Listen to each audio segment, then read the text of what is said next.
Hello, this is Jill from Paper Daisy Crafting. Thank you for joining me today.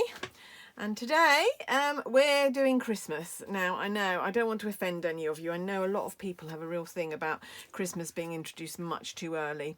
And to be honest, I am one of those. I hate the fact that the shops start putting Christmas stuff out in the summer months.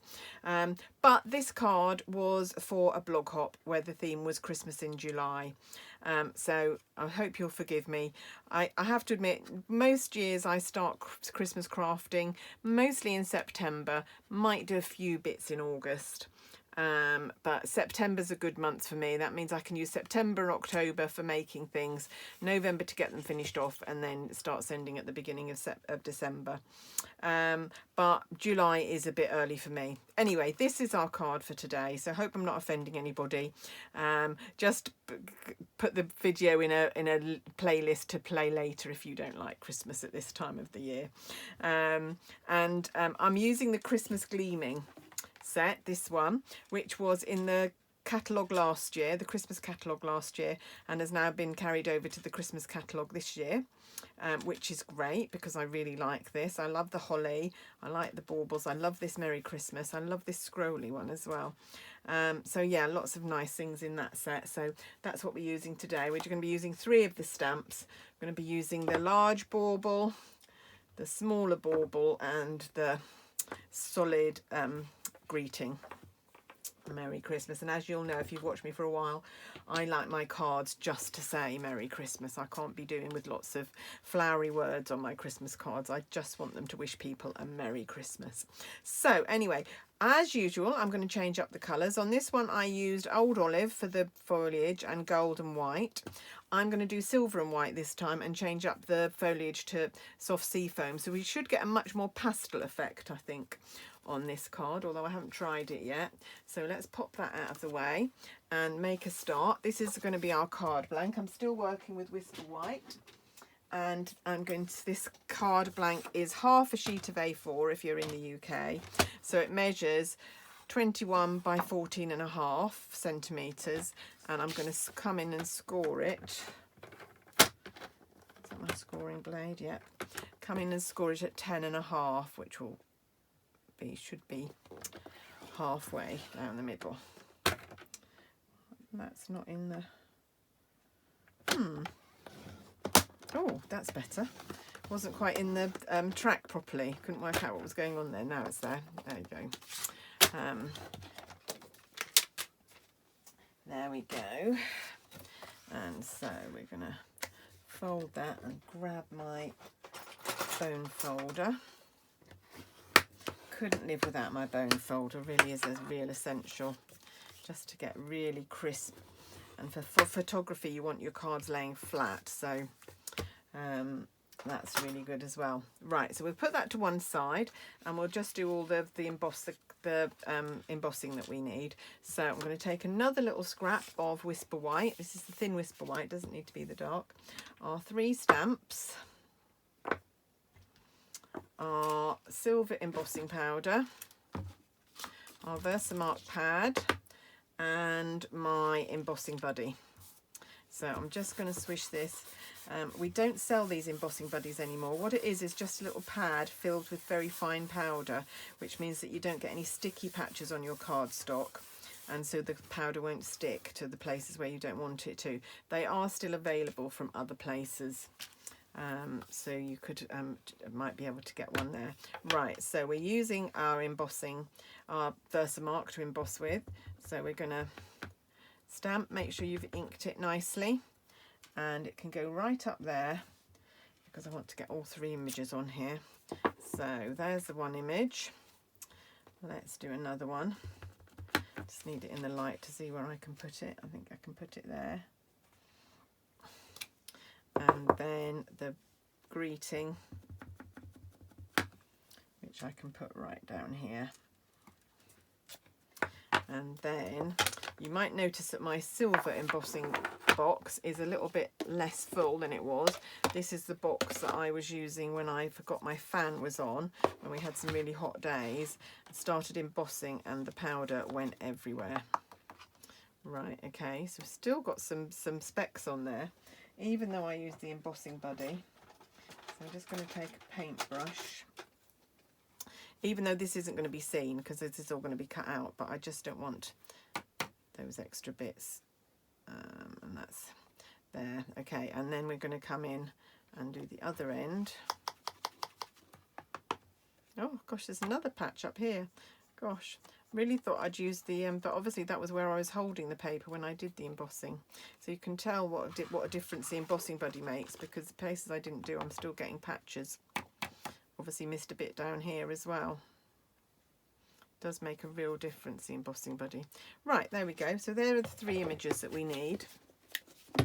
Pop that out of the way. Bring in my very old heat gun. I do feel very old sometimes. All my equipment is looking very aged. I think I might treat myself to a new heat gun and a Stampin' Up heat gun at some stage. I've had this one. Well, I can tell you the first time that I saw heat embossing and bought the equipment was at a craft fair, and it was before, fairly sure it was before my oldest daughter was born, and she's now 27. So this heat gun could well be looking at nearly 30 years old, and it's still going strong. It's a bit knocked about, but it still does work really well. There we go, all done. You can see it's got a crack here, really cracked, and it's bashed around and filthy, but it still works. If it ain't broke, don't fix it, is my motto. Right, okay, and then we need our 2 punches.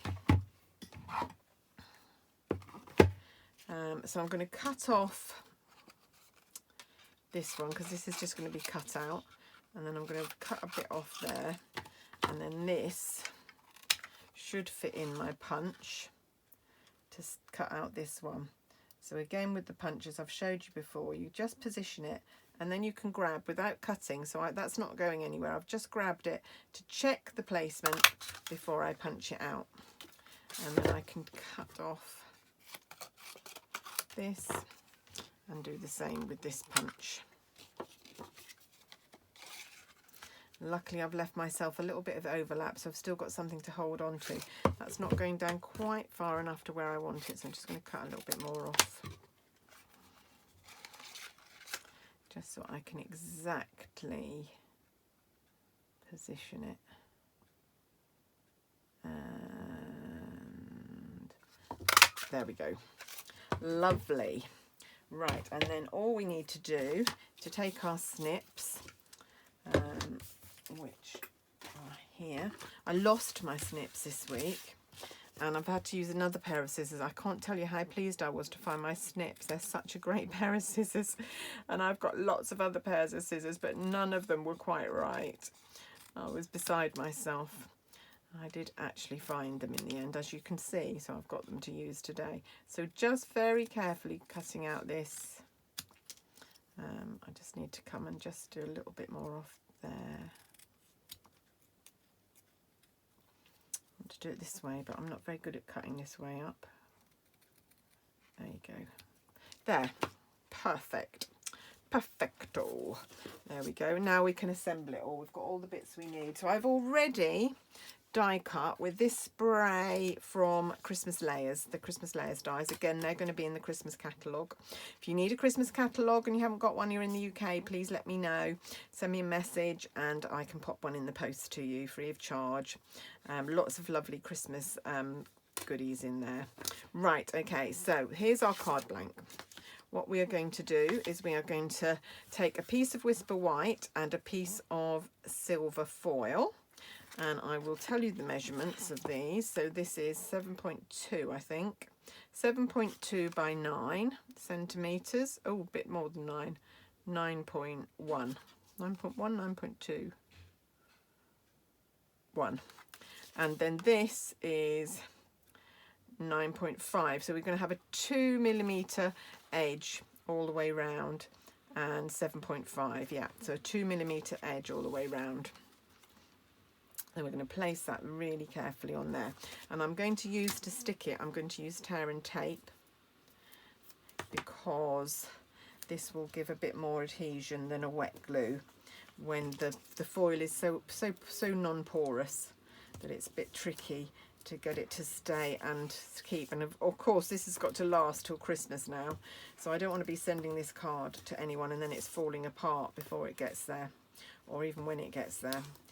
So I'm going to use tear and tape, which is a much more immediate bond, but should persevere. It doesn't matter that it's not porous for this, for the tear and tape. There we go. Oh, can't get the backing off this one. There we go. It's because I've overlapped it a little bit, so it was struggling to get out. There we go. And right, okay, so how are we all doing with the COVID thing, or are you watching this to get away from it? Maybe I shouldn't mention it. Maybe you're using this as your escapism to get away from real life. I feel like doing that sometimes. Just can't bear to watch the news anymore. It just seems to be all doom and gloom, doesn't it? There we go. Place that very carefully, line it up, try and get the same border all the way around. So that's then going to be mounted onto our card there. A little bit of Tombow. We can use Tombow this time because this is porous, so it won't matter. So a little bit of Tombow.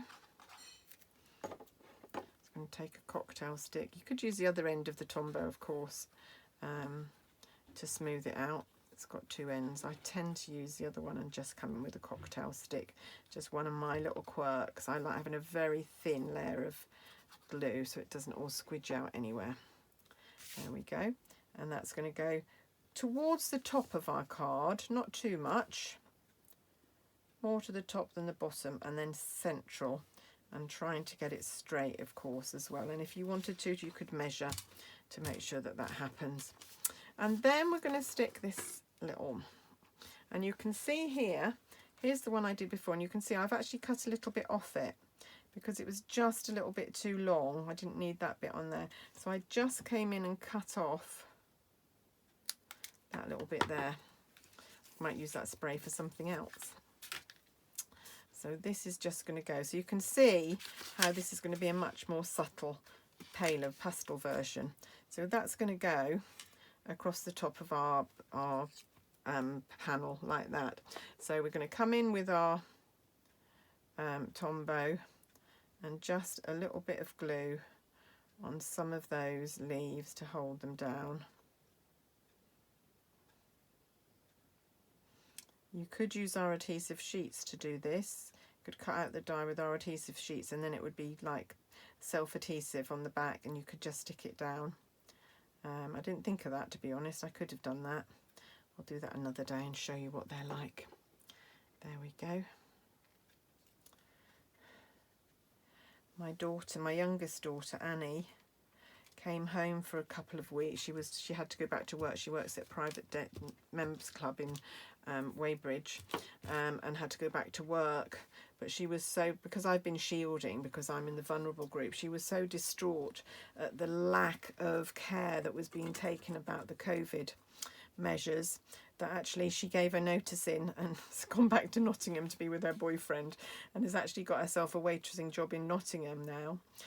Although she still says that the restaurant she's working in don't seem to be very worried about COVID measures. I find it really odd. I don't know whether I've just been absolutely paranoid about it all, but she seems to think that they're not really taking it terribly seriously. Right, okay. Should I swap these around? I might do it the other way round this time, you know. I might do it this way round and put the Merry Christmas there. Might have a bit of a swap round, yes. Okay, so I'm going to glue this one. I'm going to glue the big one directly to the panel. So one will be raised and one will be flat, but it's got a little, because it's on a different piece, you know, it's on its own piece of cardstock, it will be slightly raised. So I'm going to put that one there. I'm just thinking I should have done the cord first. Hey ho, I'll have to wait now. So what I'm going to do is I'm going to come in with a ruler and just do a line in smoke. These are our marker pens, our normal marker pens, not our blends. And I'm going to do a line from the top of the bauble to the branch. So that's holding it. And then I'm going to do another one. I'm going to watch roughly where I want this to go. maybe there. So I'm going to do another line.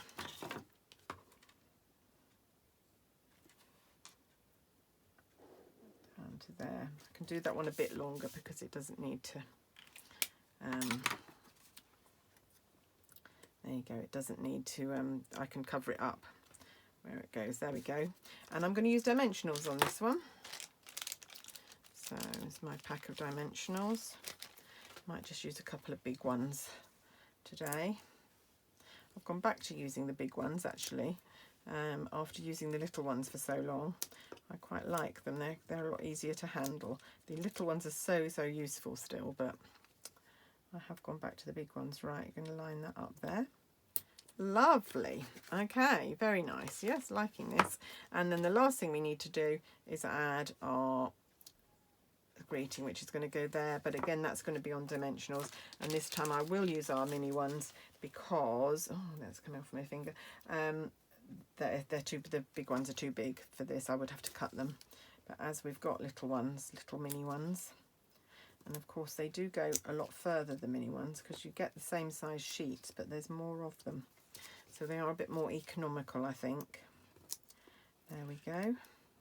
So we're nearly done. Hope you've enjoyed watching me make this card today. Hope you might have a go. There we go. I might make some of these in batches actually. This might be my go-to Christmas card this year. Quite liking that. So quite different images. So the silver, I prefer the silver. I always do prefer silver though. But the gold looks quite classy, I think. I think the next one I will do coloured baubles. I will try some of the paler colours, I think, or maybe bright red, something like that.